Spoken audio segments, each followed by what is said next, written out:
been thinking about money for a long time. And really, I think it's best to think of money as an information system, primarily an information system for labor allocation.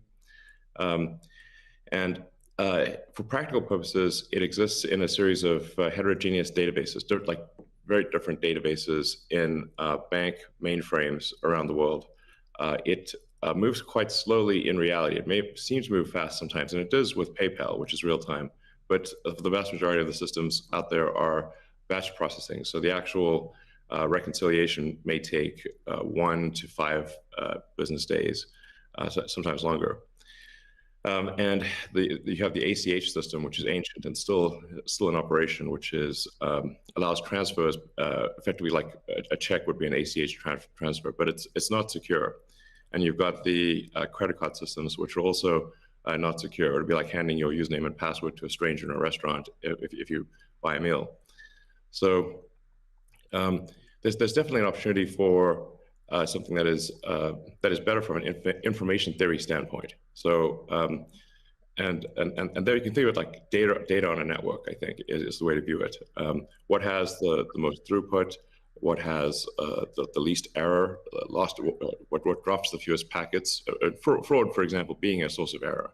And government interference in currencies being a source of error.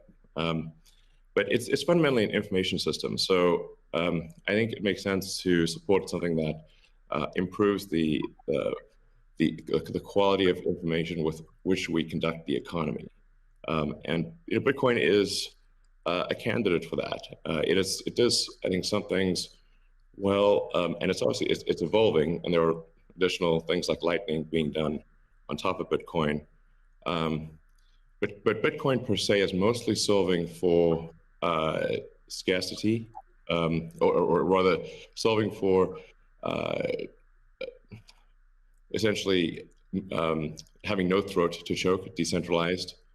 So there's no one who can be coerced in any way to empty their Bitcoin account. Well, I guess they could technically, but on an individual basis, but the system as a whole cannot.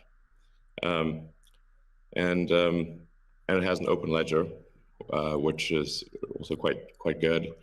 But transaction volume is low.